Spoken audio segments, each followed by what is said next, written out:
Welcome to நாகூஸ் Nalabagam. நம்ம இன்னைக்கு அரைச்சி வைக்கிற வத்த குழம்பு எப்படி செய்யறதுன்னு பார்ப்போம். இப்போ அரைக்கிறதுக்கு என்னென்ன தேவைன்னு பார்ப்போம். தேங்காய் பூ வந்து 2 ஸ்பூன் எடுத்திருக்கேன். தேங்காய் பூ வந்து புளிப்பு உரைப்பு ரெண்டையும் காம்பன்சேட் பண்ணுறதுக்காக தேங்காய் பூ எடுத்திருக்கேன். கொஞ்சம் கெட்டித்தன்மையும் கிடைக்கும். அதிகமாக தேங்காய் பூ நீங்கள் அரைக்கிறதுக்கு எடுத்தீங்கன்னா குருமா டேஸ்ட்டில் வந்துடும். 2 ஸ்பூன் அளவுக்கு மட்டும் எடுங்க. இது வந்து வெந்தய பவுடர். வெந்தய பவுடர் வந்து சின்ன ஸ்பூனால 1 ஸ்பூனும், பெருங்காயம் 1 சிட்டிகை அளவுக்கு எடுத்திருக்கேன் அரைக்கிறதுக்கு. உங்கள்கிட்ட வெந்தய பவுடர் இல்லாட்டி நீங்கள் வெந்தயமா 1 ஸ்பூன் போட்டுக்கலாம். 3/4 ஸ்பூனாக போட்டுக்கோங்க. ரொம்ப போட்டிங்கன்னா கசக்கும். இது வந்து சுண்டவத்தல். சுண்டவத்தல் வந்து வயிற்று வலிக்கு ரொம்ப நல்லது, மருத்துவ குணம் உள்ளது. சுண்டவத்தல் அரைக்கிறதுக்கு கொஞ்சம் எடுத்திருக்கேன். மல்லி 1 ஸ்பூன், துவரம்பருப்பு 1 ஸ்பூன், உளுந்தம்பருப்பு 1 ஸ்பூன்,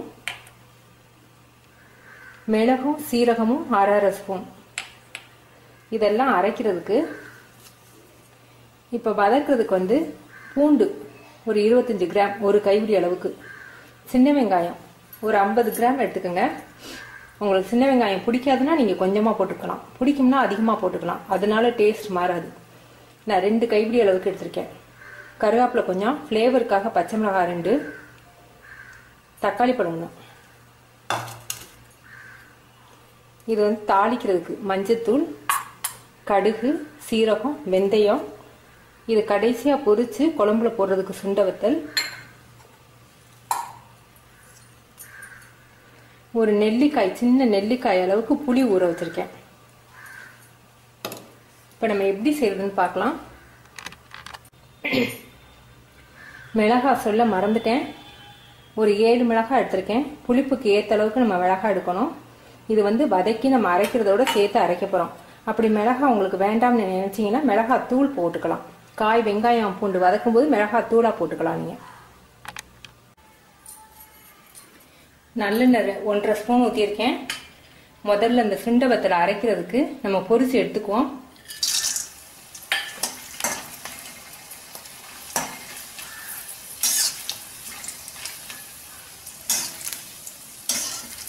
நல்லா ப்ரௌன் கலர் வரட்டும். சீக்கிரம் எடுத்துட்டீங்கன்னா கொஞ்சம் கசக்கும்.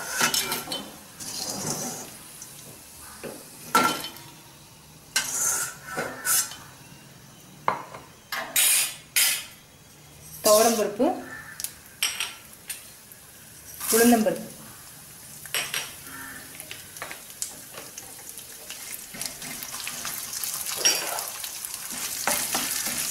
நல்ல ப்ரௌன் கலர்ல வரணும்.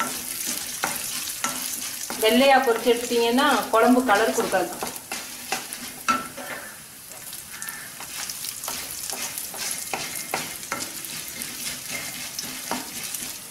நீங்க இந்த வத்த குழம்புக்கு வந்து நல்லெண்ணெய் தான் யூஸ் பண்ணணும். ஏன்னா புளி வந்து நம்ம அதிகமாக கரைச்சி ஊற்றுவோம் வத்த குழம்புக்கு. புளி ஹீட்டு, அந்த ஹீட்டை குறைக்கிறதுக்கு நல்லெண்ணெய் தான் நல்லது. டேஸ்ட்டும் நல்லெண்ணெய் தான் நல்லா இருக்கும். மல்லி, மிளகு, சீரகம், மிளகாய்,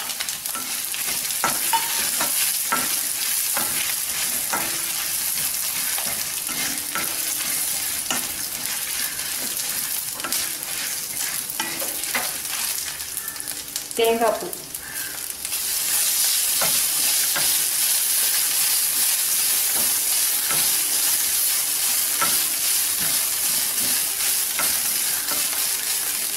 தேங்காய் பூ நல்ல ப்ரௌன் கலரில் வந்த பிறகு நம்ம வந்து வெந்தய பொடியும் பெருங்காயத்தையும் போடணும். ஆரம்பத்திலே போட்டிங்கன்னா கருகி போயிடும், ஏன்னா பவுடராக இருக்கிறதுனால.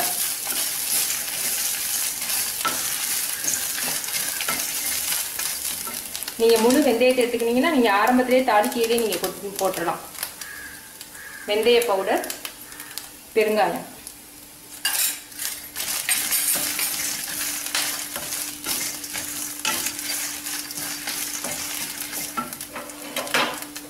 பவுடர் ரெடி ஆயிடுச்சு.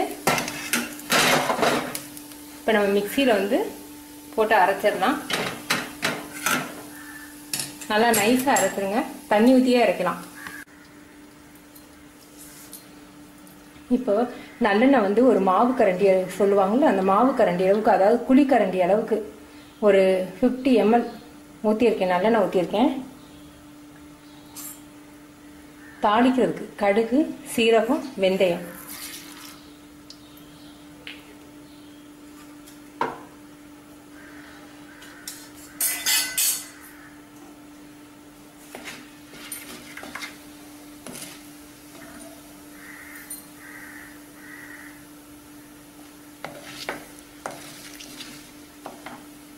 இப்போ வெங்காயம், பூண்டு, தக்காளி.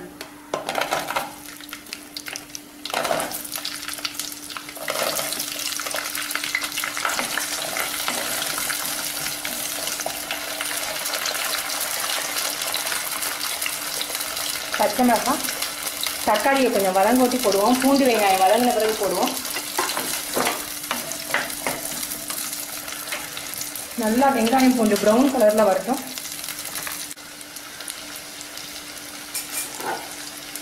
தக்காளி பழம்,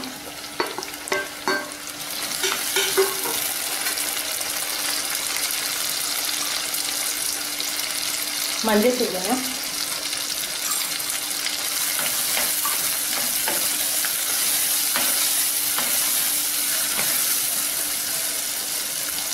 தக்காளி பழம் நல்லா மசியட்டும்.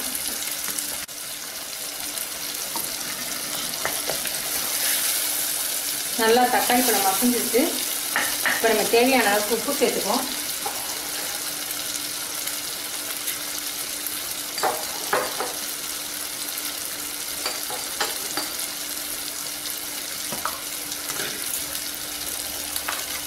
அரைச்ச விழுது,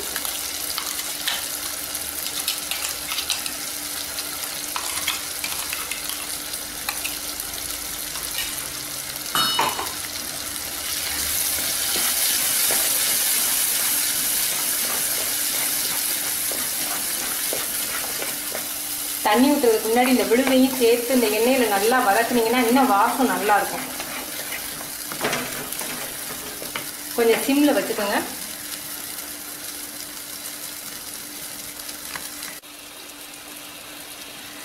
நல்லா அரைச்ச பேஸ்ட் வந்து நல்லா கலர் மாறிடுச்சு.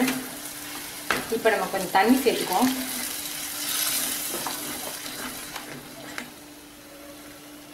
இப்போ புளி கரைசல் தண்ணியை ஊற்றுவோம்.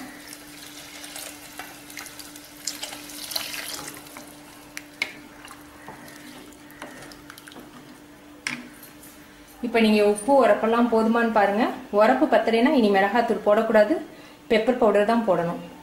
நல்லா கொதிக்கட்டும்.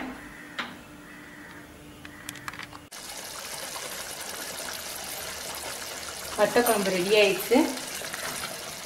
நல்லா கெட்டியாக வந்துருச்சு. இப்போ வந்து வெல்லம் வந்து இன்க்ரீடியன்ஸ் சொல்ல மறந்துட்டேன். வெல்லம் வந்து கொஞ்சம் போட்டால் தான் வந்து புளிக்குழம்பு நல்லாயிருக்கும். அதுவும் வத்த குழம்பு கண்டிப்பாக வெல்லம் போடணும். இந்த அளவுக்கு வெல்லம் போடுறேன். இப்போ நம்ம வந்து எடுத்து வச்சிருக்க அந்த சுண்ட வத்தலை எண்ணெயில் பொரித்து இதில் ஊற்ற போகிறோம்.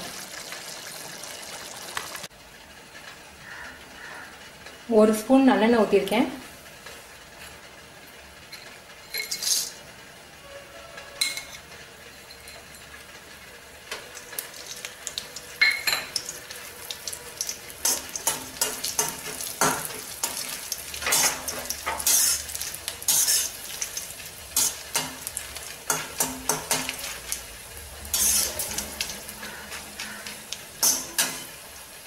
நம்ம அரைக்கிறதுக்கு சுண்ட வத்தல் போட்டோம் இல்லையா, அது 1.5 ஸ்பூன் அளவு தான் போடணும்.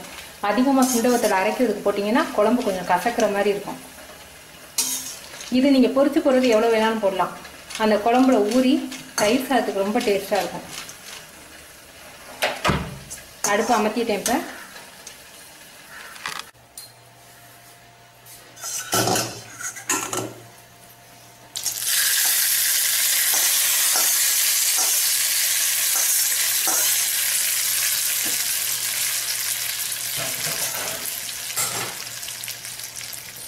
அரைச்சி வச்ச வத்த குழம்பு ரெடி.